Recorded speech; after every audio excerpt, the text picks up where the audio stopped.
नमस्कार साथियों, infusion notes के यूट्यूब चैनल पर आपका स्वागत है। आज का सेशन रहेगा साथियों 21 नवंबर 2023 इंडिया करंट अफेयर्स का। इस सेशन में साथियों जितने ही महत्वपूर्ण प्रश्न बने हैं इंडिया करंट अफेयर्स के, वो मैं आपके साथ शेयर करूंगा। साथ ही उन प्रश्नों से जुड़े जो महत्वपूर्ण तथ्य हैं आपसे आगामी प्रतियोगिता परीक्षा में पूछे जा सकते हैं, उनकी भी जानकारी मैं आपके साथ साझा करूंगा। और अंत में जनरल साइंस के 5 महत्वपूर्ण प्रश्न देखेंगे। वीडियो के डिस्क्रिप्शन में साथियों पीडीएफ का लिंक लगा दिया जाएगा, वहां से आप आसानी से पीडीएफ डाउनलोड कर पाओगे। सेशन पसंद आए तो इसे लाइक और शेयर जरूर कीजिएगा। इन्फ्यूजन नोट्स के यूट्यूब चैनल को लाइक और सब्सक्राइब कीजिएगा। शुरुआत करेंगे साथियों पहले क्वेश्चन से। पहला क्वेश्चन आपके सामने है, आपसे पूछा गया है मिस यूनिवर्स 2023 है जो कौन बनी है? तो आंसर है इसका सेनिस पलाशियोस। मिस यूनिवर्स 2023 कौन बनी है? इंपॉर्टेंट क्वेश्चन है, पूछा जा सकता है। तो आंसर होगा सेनिस पलाशियोस है जो बनी है। ये कहाँ की है? तो ये साथियों इंपॉर्टेंट है, इनका जगह कहाँ से ये रहने वाली है? तो आंसर होगा निकारा गुआ की ये रहने वाली है। कहाँ की रहने वाली है? निकारा गुआ की रहने वाली है। मिस यूनिवर्स 2023 कौन बनी है? सेनिस पलाशियोस बनी है। ये कहाँ की रहने वाली है? ये इंपॉर्टेंट है, निकारा गुआ की ये रहने वाली है। ये कौन सा संस्करण था? तो ये 72वां संस्करण था मिस यूनिवर्स वाला। कौन सा संस्करण था? 72वां संस्करण था। ये भी अपने को पता होना चाहिए, इंपॉर्टेंट है, पूछा जा सकता है साथियों। अब अपने बात करेंगे भारत की ओर से है जो मिस यूनिवर्स है कौन कौन बन चुकी है। तो सबसे पहले बनी थी सुष्मिता सेन। कौन बनी थी? सुष्मिता सेन। कब बनी थी साथियों? तो ये 1994 में बनी थी। इसके बाद बनी थी लारा दत्ता। कब? 2000 में। कब बनी थी? लारा दत्ता बनी थी 2000 में। और हाल ही में बनी थी हरनाल संधू। कौन बनी थी? हरनाल संधू 2021 में है जो मिस यूनिवर्स है जो बन चुकी है। इंपॉर्टेंट क्वेश्चन है साथियों, पूछा जा सकता है आपसे। आगे बढ़ेंगे साथियों, अगले क्वेश्चन पर बात करेंगे। अगला क्वेश्चन आपके सामने है, आरबीआई ने बैंकों और एनबीएफसी यानी नॉन बैंकिंग जो कंपनियां होती है फाइनेंशियल कंपनी, आरबीआई ने बैंकों और एनबीएफसी यानी नॉन बैंकिंग फाइनेंशियल कंपनी के लिए असुरक्षित कर्ज के लिए जोखिम भार है उसको कितना बढ़ा दिया है? तो आंसर होगा 25%। कितना बढ़ा दिया है? तो आंसर है 25% बढ़ा दिया गया है। किसके द्वारा? आरबीआई के द्वारा बैंक और एनबीएफसी यानी नॉन बैंकिंग फाइनेंशियल कंपनी के लिए असुरक्षित कर्ज के लिए जो जोखिम भार है वो कितना बढ़ा दिया गया है? तो आंसर होगा 25% है जो बढ़ा दिया गया है। कितना बढ़ा दिया गया है? आपका आंसर होना चाहिए 25% बढ़ा दिया गया है। असुरक्षित कर्ज के अंदर क्या आता है? तो ऐसे लोन जो साथियों बगैर किसी की गारंटी यानी कोई गारंटी नहीं होती, जिन लोनों की, उन्हें असुरक्षित लोन कहते हैं। इसमें कौन से आते हैं? पर्सनल लोन हो गया, क्रेडिट कार्ड हो गया। पर्सनल लोन हो गया और क्रेडिट कार लोन हो गया। जो बाकी हाउस लोन होते हैं, गोल्ड लोन होते हैं, ये तो जिम्मेदारी वाले होते हैं। अगर आपने नहीं भरा तो आपसे जो हाउस है उसको नीलाम कर दिया जाएगा। गोल्ड जो आपने रखा है वो सरकार या आरबीआई है जो अपने आप है आपसे ले लेगी। तो साथियों ये जो असुरक्षित लोन के अंदर सबसे ज्यादा जो क्रेडिट कार्ड है उसमें चल रहा है, और जिसको देखते हुए आरबीआई ने बैंक और जो नॉन बैंकिंग फाइनेंशियल कंपनी है उनके लिए जो जोखिम भार है वो कितना बढ़ा दिया है? आंसर होगा 25% उसको बढ़ा दिया गया है। आगे बढ़ेंगे, अगले क्वेश्चन पर बात करेंगे। ये क्वेश्चन इंपॉर्टेंट है, भारत के लिए भी इंपॉर्टेंट है, और जो वर्तमान में चीन और भारत की जो स्थिति है उस पर भी काफी इंपॉर्टेंट रहेगा। आंसर है प्रश्न रहेगा, मालदीव के राष्ट्रपति के शपथ ग्रहण समारोह में भारत का प्रतिनिधित्व किसने किया? तो आंसर है किरण रिजिजू जी गए थे। कौन गए थे? किरण रिजिजू। मालदीव के जो राष्ट्रपति का शपथ ग्रहण समारोह था उसमें भारत की ओर से कौन गए थे? तो आंसर है किरण रिजिजू जी गए थे। तो अभी आपको पता है साथियों मालदीव के 8वें राष्ट्रपति कौन बने हैं? मोहम्मद मोइजू। मोहम्मद मुइजू। मोहम्मद मोइजू बने हैं। और इनका साथियों जो चीन के प्रति काफी सकारात्मक रवैया है। किसके प्रति? चीन के प्रति इनका काफी सकारात्मक रवैया है, यानी ये चीन को सपोर्ट करते हैं। जो मालदीव के 8वें राष्ट्रपति बने हैं मोहम्मद मोइजू, ये काफी चीन को सपोर्ट करते हैं, चीन के पक्षधर हैं, जिसके चलते अब देखना होगा कि मालदीव और भारत के बीच जो रिश्ते हैं वो किस प्रकार से रहेंगे। यानी इनको एक प्रकार से भारत विरोधी है जो माना जाता है। आगे बढ़ेंगे साथियों, अगला क्वेश्चन है भारत के आयुष मंत्रालय के किस संगठन ने पारंपरिक और पूरक चिकित्सा परियोजनाओं सहयोग पर समझौता किया है? तो आंसर है विश्व स्वास्थ्य संगठन। ये क्वेश्चन इंपॉर्टेंट है, पूछा जा सकता है।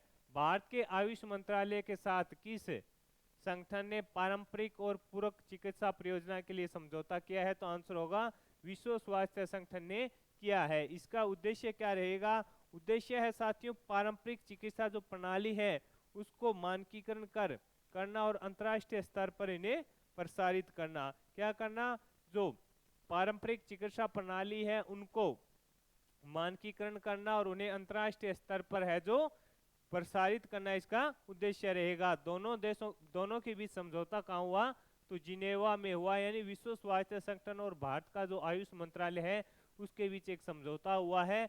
उसको क्या बोलेंगे? पारंपरिक और पूरक चिकित्सा परियोजना के सहयोग के लिए यह समझौता हुआ है। कहाँ पर हुआ है? तो आंसर होगा जिनेवा में हुआ। आगे बढ़ेंगे, अगले क्वेश्चन पर बात करेंगे साथियों। अगला क्वेश्चन है कि हाल ही में 2024 में भारत में घूमने के लिए सर्वोत्तम स्थान किसे घोषित किया गया है? तो आंसर होगा कोची। कोची कहाँ है? केरल में कोची को घोषित किया गया है। 2024 के अंदर भारत में घूमने के लिए सर्वोत्तम स्थान किसे घोषित किया गया है? तो आंसर होगा कोची को घोषित किया गया है। कोंडे नेस्टो नामक एक रिपोर्ट होती है साथियों, वो यह लिस्ट जारी करती है कि कौन से अपने जो एशिया के क्षेत्र होते हैं उसमें कौन सा स्थान है जहाँ पर बड़ी आसानी बड़ी बेहतरीन तरीके की सुविधा है घूमने के लिए। तो कोंडे नास्टे ट्रेवलर की एक रिपोर्ट आई थी, उसके अंदर कोची को बेहतरीन स्थान है जो इसके अंदर दिया गया था। नहीं, घूमने के लिए एक प्रभावशाली स्थान है जो कोची को दिया गया था। किसके अंदर दिया गया था? कोंडे नास्ट ट्रेवल की एक सूची है जो अभी हाल ही में जारी हुई थी। उसके अंदर 2024 में भारत के अंदर सर्वोत्तम स्थान घूमने के लिए किसे घोषित किया गया है? तो आंसर होगा कोची को। आगे बढ़ेंगे, अगले क्वेश्चन पर बात करेंगे साथियों। अगला क्वेश्चन आपके सामने है SPG special protection group. SPG की फुल फॉर्म क्या होती है? स्पेशल प्रोटेक्शन ग्रुप के नए निदेशक कौन बने हैं? तो आंसर होगा आलोक शर्मा। कौन बने हैं? आंसर होगा आलोक शर्मा बने हैं। कौन बने हैं? आलोक शर्मा बने हैं। जो साथियों ये जो क्या होता है स्पेशल प्रोटेक्शन ग्रुप होता है, इसका कार्य क्या होता है? ये जो वर्तमान में प्रधानमंत्री होते हैं उसको स्पेशल सुरक्षा प्रदान करते हैं और जो खास हालात यानी कुछ बेहतरीन तरीके से सुविधा प्रदान करते हैं और कुछ खास परिस्थितियों में प्रधानमंत्री के परिवार को भी ये सुरक्षा प्रदान करते हैं। कौन? स्पेशल प्रोटेक्शन है जो ग्रुप होता है उसका कार्य होता है। इसके अभी निदेशक कौन बने हैं? तो आंसर है आलोक शर्मा बने हैं। जो आलोक शर्मा है उत्तर प्रदेश के अंडर 1997 बेंच की ये क्या है? आईपीएस अधिकारी हैं। ये भी अपने को पता होना चाहिए आलोक शर्मा जी के बारे में। ये जो उत्तर प्रदेश के अंडर के 1997 बेंच के आईपीएस अधिकारी हैं, इन्हें हाल ही में स्पेशल प्रोटेक्शन ग्रुप के नए निदेशक के तौर पर नियुक्त किया गया है। आगे बढ़ेंगे साथियों, अगला क्वेश्चन आपके सामने है। आपसे पूछा है गोवा में international film festival of India का कौन सा संस्करण आयोजित किया जा रहा है? तो आंसर है 54वां। ये क्वेश्चन आगामी प्रतियोगिता परीक्षा में साथियों आपसे पूछा जा सकता है, इंपॉर्टेंट क्वेश्चन रहेगा। आपसे पूछा है गोवा में international film festival of India का कौन सा संस्करण आयोजित किया जा रहा है? तो 54वां। आपसे इस प्रकार से भी क्वेश्चन बन सकता है, international film festival of India का 54वां संस्करण कहां पर आयोजित किया गया? तो आंसर हो जाएगा गोवा में आयोजित किया गया। कब से कब किया जा रहा है? तो साथियों 20 नवंबर से लेकर 28 नवंबर तक। कब है? 20 नवंबर से लेकर 28 नवंबर तक है जो इसका आयोजन किया जा रहा है। कहां पर किया जा रहा है? तो आंसर होगा गोवा में किया जा रहा है। आयोजन गोवा के अंदर किया जा रहा है। इसके अंदर है जो साथियों टोटल 198 फिल्में दिखाई जाएंगी। 198 फिल्में हैं जो दिखाई जाएगी। इंपॉर्टेंट है, पूछा जा सकता है आपसे। आगे बढ़ेंगे साथियों, अगला क्वेश्चन है जो हाल ही में आईसीसी क्रिकेट वर्ल्ड कप का खिताब है जो किस देश ने जीता? जो भारत इसमें उपविजेता रहा, तो कौन जीता है? ऑस्ट्रेलिया जीता है। कौन विजेता बना है आईसीआईसी क्रिकेट वर्ल्ड कप जो 50 ओवरों का है उसका विजेता बना है ऑस्ट्रेलिया। उपविजेता रहा है भारत। ऑस्ट्रेलिया ने भारत को फाइनल के अंदर है जो साथियों 6 विकेट से हरा दिया था। फाइनल मुकाबला अहमदाबाद के नरेंद्र मोदी स्टेडियम में खेला गया था। मैन ऑफ द मैच इसके अंदर कौन रहे? ट्रेविस हेड रहे, ऑस्ट्रेलिया के थे जिन्होंने शतकीय पारी खेली। और मैन ऑफ द सीरीज यानी tournament player of the tournament का खिताब किसे दिया गया था? विराट कोहली को दिया गया था। इन्होंने साथियों 765 रन है जो बनाए थे, करीब 765 के आसपास इन्होंने रन बनाए थे। जो एक वर्ल्ड कप में सबसे ज्यादा रन बनाने वाले खिलाड़ी कौन बने थे? विराट कोहली बने थे। आगे बढ़ेंगे साथियों, अगला क्वेश्चन आपके सामने है। हाल ही में किस राज्य के सिबक थ्रोन फल को जीआई टैग दिया गया? तो आंसर है लद्दाख। किस राज्य के सिम्बक थ्रोन फल को जो जीआई टैग दिया गया है? तो आंसर है लद्दाख। यह एक औषधि फल होता है, यानी औषधियों में इसका उपयोग किया जाता है। औषधि के अंदर इसका प्रयोग है जो किया जाता है। किसका? सिबक थ्रोन फल का है जो इसको जीआई टैग दिया गया है, लद्दाख का है। इसका औषधि के अंदर प्रयोग किया जाता है। इसको लद्दाख गोल्ड भी बोला जाता है कई बार। अगला क्वेश्चन है साथियों आपके सामने, हाल ही में एन सक्रेया का निधन हो गया, इनका संबंध था? तो ये कम्युनिस्ट नेता थे। कौन थे? एन सक्रेया का निधन हो गया, इनका संबंध यह कम्युनिस्ट नेता थे। तो साथियों ये थे इंडिया करंट अफेयर्स के महत्वपूर्ण क्वेश्चन। अब अपने देखेंगे जनरल साइंस के 5 महत्वपूर्ण क्वेश्चन जो आपके लिए काफी इंपॉर्टेंट होंगे। आपको एक ही सेशन के अंदर इंडिया करंट अफेयर्स मिल जाता है, साथ ही जनरल साइंस के भी 5 महत्वपूर्ण प्रश्न मिल जाते हैं। पहला क्वेश्चन आपके सामने है, प्रोटीन की दृष्टि से किस भोजन का जैविक मान सर्वाधिक होता है? तो अंडा होता है, उसको प्रोटीन की दृष्टि से उसके अंदर सबसे ज्यादा जैविक मान होता है, तो आंसर होगा अंडा, इसका सही रहेगा। अंडे के अंदर है जो होता है। एंजाइम क्या होते हैं? तो कार्बनिक पदार्थ होते हैं। ये क्वेश्चन इंपॉर्टेंट है, पूछा जा सकता है साथियों की एंजाइम है वो क्या होते हैं? तो आपका आंसर होना चाहिए कार्बनिक पदार्थ होते हैं एंजाइम। आगे है, अंगुली के नाखून में विद्यमान प्रोटीन का नाम क्या है? तो आंसर होगा केरोटीन।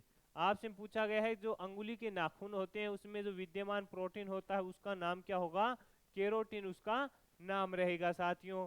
आगे है, किस ऊर्जा का प्राथमिक किसे ऊर्जा का प्राथमिक स्रोत कहते हैं? तो कार्बोहाइड्रेट को ऊर्जा का प्राथमिक स्रोत माना जाता है। ईस्ट एक उदाहरण है कवक का। ईस्ट उदाहरण है, तो आंसर है कवक का। ये रीट में क्वेश्चन पूछा भी जा चुका है साथियों। तो साथियों ये महत्वपूर्ण क्वेश्चन जो जनरल साइंस के थे और इंडिया करंट अफेयर्स के, मेरा प्रयास रहा कि एक ही सेशन में आपको इंडिया करंट अफेयर्स व जनरल साइंस से अपडेट कर दूं।